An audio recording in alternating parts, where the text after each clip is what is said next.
Kembali lagi di Cahaya Hati Indonesia Ramadan. Masya Allah, ini saatnya buat kaum rebahan ya. Yang kerjaannya tidur aja atau hobinya tidur. Masya Allah ya. Ini kita akan membahas tentang tidurnya orang yang berpuasa bersama guru kita yang dimuliakan Allah Subhanahu Wa Taala, Al-Habib Qais Abdurrahman Asgaf. Assalamualaikum ya Habibi. Assalamualaikum warahmatullahi wabarakatuh. Habib Ali, gimana kabarnya? Sehat, alhamdulillah. Seger banget ini, alhamdulillah. Ini kayaknya mengaplikasikan rebahannya di rumah ini kayaknya. Banyak rebah ya. Alhamdulillah Habib. Dan Habib ini kadang-kadang jadi senjata nih Bib. Iya. Jadi senjata. Gak apa-apa aneh tidur. Orang Ramadan kalau tidur dapat pahala daripada nih bangun ngomongin orang. Itu ide sih ya. Tapi rebahan yang gimana nih Bib yang harusnya kita lakuin? Silakan Bib. Alhamdulillah. Bismillah wassalatu wassalamu ala sayyidina Rasulillah sayyidina Muhammad ibn Abdullah wa ala alihi wa sahbihi wa mawalah wa la haula wa la quwata illa billah. Asyhadu an la ilaha illallah wahdahu la syarikalah wa asyhadu anna sayyidana wa maulana Muhammadan abduhu wa rasuluhu la nabiyya ba'dah. Ba'du fa nawaina at-ta'allum wa ta'lim wal ifadah wal istifadah wal iqamah wal istiqamah wal hatha 'ala tamassuki bi kitabillah wa sunnati Rasulillah ibtigha'an limardatillahi wa wajhil karim. Amin ya rabbal alamin. Habib Ali Zainal yang dimuliakan oleh Allah serta pemirsa di rumah. Sebenarnya yang pertama kali harus kita telisik adalah sah atau tidaknya kita menisbatkan riwayat tersebut kepada Nabi SAW. Kadang-kadang ada orang yang nyeletuk begini, Nabi aja bilang tidurnya orang puasa ibadah. Masa gua gak boleh tidur? Kan ibarat katanya begitu. Benar. Nah jadi kita harus menelisik terlebih dahulu sebenarnya hadis itu boleh gak kita nisbatkan kepada Nabi SAW. Nah riwayat ini sebenarnya dicantumkan oleh Al-Hafidh Abu Bakar Al-Baihaqi di dalam kitab beliau Syu'abul Iman Bid. Dan beliau itu seorang hafiz, hafal 100.000 hadis. Riwayat ini berasal dari Abdullah bin Abi Aufa radhiyallahu taala anhu. Qala anna Nabiy sallallahu alaihi wasallam qala naumus shaim ibadatun. Tidurnya orang puasa itu ibadah. Wasumtuhu tasbihun. Diamnya dia adalah tasbih. Wa du'auhu mustajabun. Doanya juga mustajab. Wa amaluhu mudha'afun. Dan amalnya itu akan dilipat gandakan. Tapi sekarang yang jadi masalah, kita kembali lagi nih ke square one nih. Boleh nggak kita menisbatkan riwayat itu ke Nabi?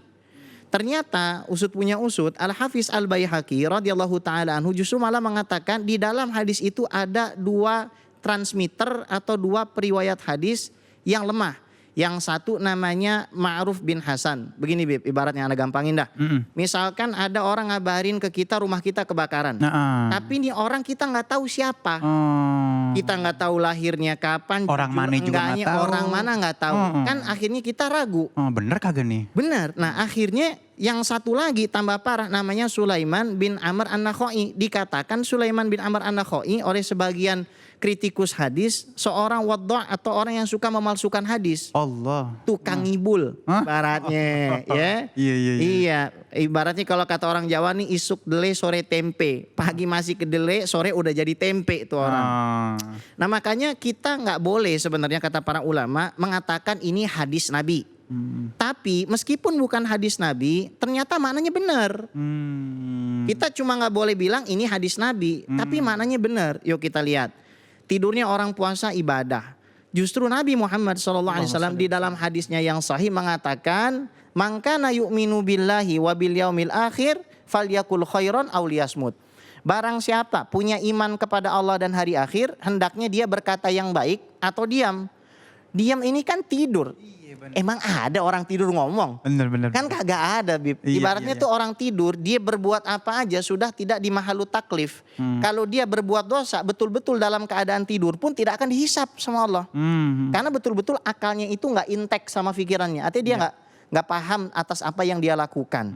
Jadi meskipun hadis itu tidak sah dinisbatkan kepada Nabi, tapi maknanya benar. Lebih baik tidur daripada ngegibah. Benar. Makanya sebagian ulama tuh ya kan zaman sekarang ada BFF, Best Friend Forever. Ini GFF apa tuh Gibah Friend Forever. Ya Allah. Wah ini nih ya. Komunitas ya. Iya komunitas GFF Gibah Friend Forever. Jadi kalau kumpul begibah mulu kerjanya kan. Nah kemudian lafaz yang kedua. Nabi SAW dikatakan di dalam riwayat itu berkata somtuhu tasbih, diamnya itu bertasbih. Jadi emang lebih baik bagi seseorang yang memang nggak kuat menahan syahwatnya, dia nggak kuat misalkan Bib ya kan ada orang temperamen Bib. lebih baik tidur. Bener deh. Dan akhirnya karena ninggalin sesuatu yang gak disukain sama Allah dan dia memilih tidur, memilih untuk meredam emosinya, pahalanya luar biasa. Baru itu kena ya. Iya, karena ini anak harus kasih tahu nih. Puasa itu bukan sekedar ibadah zohir, tapi ibadah batin itu bakal pengaruhnya lebih besar. Ini anak kasih contoh. Kita yang lagi rame nih, kulhu. Ya kan? Orang yang di rumah nih sekarang, izinkan aku jadi imammu gitu kan. Sekarang kalau nggak ina atau ina kulhu. Ya. Kulhu al-falak, kalau nggak kulhu an-nas. Terus ada tuh yang berseliweran. Ya kulhu doang. Padahal ada seorang sahabat Nabi, ya diriwayatkan Imam Tirmizi, dia di Masjid Kuba bacanya kulhu, Bib. Iya. Jadi sahabat pada protes. Ente kenapa sih kalau ngimamin kulhu mulu, baru baca surat yang lain. Kalau nggak ente baca kulhu, ya ente baca yang lain deh gitu. Akhirnya kata sahabat-sahabatnya, ya kami nggak mau, kami pengennya imamnya kamu aja. Dan Nabi Muhammad SAW akhirnya datang ke Masjid Kuba, Bib, karena punya jadwal setiap hari Sabtu ziarah. Nabi itu setiap hari Sabtu, riwayat Imam Muslim, ziarah ke Masjid Kuba. Ditanya nih sama sahabat-sahabatnya, ya Rasulullah, ini kenapa nih orang betul-betul kagak mau buat buat ganti surat. Ditanya, diinterogasi sama Nabi, ente kenapa? Teman ente minta ente baca surat yang lain tapi ente bacanya kulhu mulu. Jawabnya sederhana banget, Bib. Li'anni uhibbul ikhlas, karena saya cinta kul huwallahu ahad. Allah. Jawaban Nabi simpel, Bib. Allahu Akbar. Hubbuka iyyaha adkhalakal jannah. Karena kamu punya batin yang mencintai kulhu, maka dengan cintamu masuklah kamu ke dalam surga. Allahu Akbar. Kulhu ya. Kulhu. Jadi kalau orang tidur betul-betul karena dia takut sama Allah, jangan dianggap orang itu gak diampuni dosanya. Salah. Salah besar. Tapi dengan catatan jangan ada niat buat ninggalin sholat. Jangan ada niat buat ninggalin sholat. Kemudian orang tidur ini kan mengamalkan hadis Nabi yang lain. Di dalam riwayat Imam At-Tirmidzi misalkan Nabi mengatakan begini, la tuksirul kalama min ghairi dzikrillah. Jangan kamu itu memperbanyak ucapan melainkan dari yang mengingatkanmu kepada Allah. Fa inna kasratal kalam min ghairi dzikrillah qaswatun lil qalb. Karena kalau kamu banyak bicara tapi tidak berzikir, maka akan membuat hatimu keras.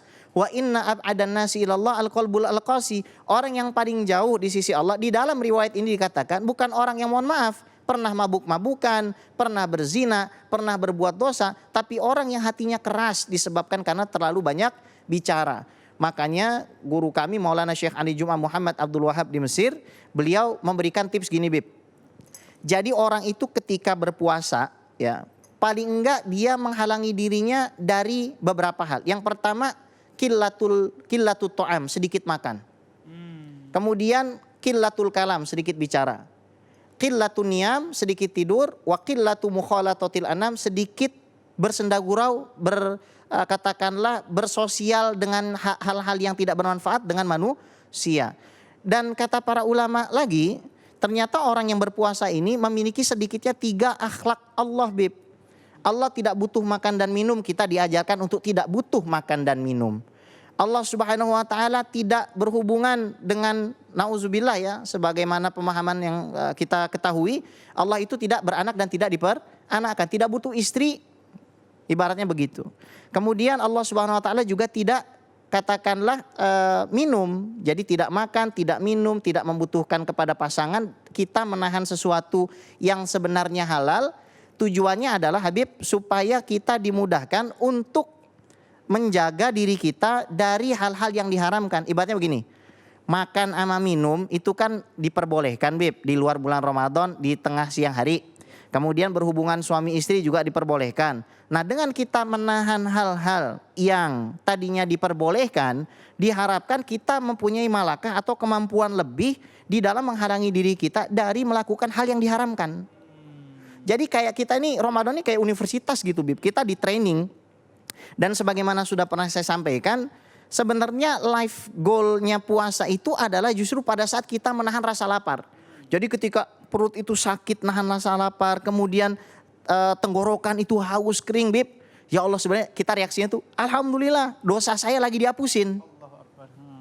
Jadi orang yang rebahan, kemudian orang yang tidur dengan catatan tidak berniat untuk menghilangkan waktu-waktu sholat, kemudian memang karena tidak memiliki aktivitas manfaat yang dia bisa lakukan, ya, karena setiap orang kan tidak sama, Bib, nggak sama. Misalkan saya punya buku di rumah, tidak semua orang punya buku. Kita punya kuota internet untuk mengakses tayangan YouTube atau ikut kajian. Tidak semua orang memiliki hal seperti itu. Dia cuma memiliki mungkin segelas air, dia cuma memiliki beberapa butir kurma, mau ngapain lagi? Kalau dia membaca Al-Quran kemudian sampai perutnya merasa sangat lapar dan akhirnya dia tertidur, subhanallah, itu orang bisa jadi lebih baik dari kita yang bangun. Karena bangunnya kita justru malah nyakitin orang lain, ngegibahin orang lain. Nah terus Nabi kan diriwayatkan dalam riwayat yang dhaif ini mengatakan doa mustajab, doanya itu diijabah. Ya kalau tidur bagaimana mau doa? Ibarat ini kita disuruh bangun. Ya, jadi ini bagi yang jomblo-jomblo, ya Jonas Bib, tau Jonas, jomblo ngenes. Ada lagi jereng, apa tuh jomblo penuh koreng. Ini Ya saya Allah. cuma baca istilah-istilah aja ya, jangan pada emosi nih jomblo-jomblo di rumah ya. Ya, misalkan kita pengen dapat jodoh nih ya, pengen dapat jodoh dari Allah. Ya kita bulan Ramadan banyak-banyak doa. Bener. Pertama, Bib, kata Nabi SAW ada 3 doa orang yang gak akan ditolak. Yang pertama dakwah imam yang adil, kemudian dakwatul mazlum, orang terzolimi, kemudian as-shaim hatta yuftir, orang puasa sampai berbuka. Lah dia udah puasa, dizolimin, katakanlah dicengin mulu sama temennya. Jomblo, lu kapan nikah, lu kapan zuat. Dia mendingan daripada rebahan, dia bangun. Dia berdoa kepada Allah Subhanahu wa taala, ya Allah, tolong saya, moga-moga saya dapat jodoh yang cakepnya kayak Habib Ali. Nah, kan begitu ya. Nah, terus di dalam riwayat itu juga Nabi Muhammad SAW dikatakan, meskipun saya tegaskan nggak boleh menisbatkan itu kepada Nabi SAW karena ada masalah di dalam riwayatnya. Di dalam riwayat tersebut disebutkan amaluhu mudha'af, amalannya itu dilipat gandakan. Jadi gini, Beb. Kata Syekhuna Ali Jum'ah Muhammad Abdul Wahab, beliau mengatakan gini, ibadah itu akan memiliki kualitas yang sangat berlebih apabila ibadah tersebut dilakukan pertama di tempat yang mulia. Ini mau tanya, Bib, sholat di Masjid Istiqlal sama nggak dengan sholat di Masjidil Haram? Beda. 100.000, Bib. Sekali sholat pahalanya 100.000. Udah kayak THR, Bib. Iya, kali 27 berarti 2.700.000. Udah kayak ngitungin duit. Iya. Pakai siwak kali 80. Wah, udah nggak bisa hitung dah, model begitu ya. Dah, nggak sama gara-gara tempat. Ada gara-gara waktu. Orang yang umroh, ya sayang lagi pada nggak bisa umroh. Ya, orang yang umroh di bulan Ramadan dapat pahala setara pahala haji. Allahu Akbar. Kalau ibadah sunnah haji kita dapat pahala wajib, lah ibadah wajib itu bagaimana? Ya kan sangat luar biasa. Dan kemudian kita juga harus mengerti makosid atau tujuan-tujuan berpuasa. Jangan sampai kita nggak paham kita puasa itu nggak punya tujuan. Jadi puasa tujuannya pertama wasilah untuk supaya kita bertakwa kepada Allah, supaya kita punya perasaan takwa. Kemudian yang kedua, wasilah supaya kita menjadi orang-orang yang ikhlas. Yang ketiga, supaya kita menjadi orang-orang yang bersyukur. Yang keempat, supaya dosa kita dihapuskan. Yang kelima, supaya kita punya kemampuan untuk menghalangi diri kita dari godaan setan. Diajarkan kita untuk berpuasa dan jadi orang yang bertakwa. Sebagaimana saya sebutkan, kalau hal yang boleh aja kita bisa halangin, yang haram seharusnya jadi lebih mudah. Diajarkan kita berpuasa supaya kita jadi orang yang lebih bersyukur. Kalau kita lihat nih, segelas air, jangan segelas air, setetes air di bulan puasa tentu saja akan sangat jauh lebih berharga daripada di luar bulan puasa. Diajarkan kita untuk ikhlas. Ya sebenarnya nih, kalau kita masuk ke kamar terus kita makan cakwe, makan cilok, makan cimol dan lain kawan-kawannya itu, nggak ada yang tahu, Bib.